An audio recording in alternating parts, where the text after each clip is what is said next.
So as hy hierso sê, maar na hartelis mag jy slag en vleis eet, vers 15, ooreenkomstig die seun van Jahwe jou God, wat hy jou in al jou poorte gee. Die onreine mens en die reine mens mag daarvan eet, soos van die gemsbok en die takbok.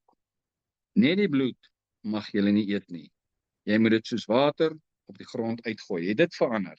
Mag ons nou die bloed eet? Jy mag nog steeds nie. Hoekom nie? Vers 23. Bly daar net vas by, dat jy die bloed nie eet nie, vers 23. Want die bloed is die siel. En jy mag die siel nie saam met die vleis eet nie. Jy mag dit nie eet nie. Op die grond moet jy dit uitgooi, soos water. Die bloed is nie net profeties nie. Jy mag nie die bloed eet nie. Hoekom? Want die siel is in die bloed. Wat gebeur as ek die bloed eet?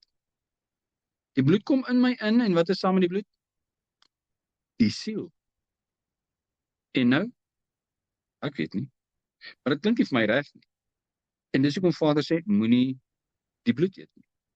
Die vark maak jou onrein. Nou sê Yeshua, het kan jy nie onrein maak nie, maar die bloed, moet dit nie eet nie.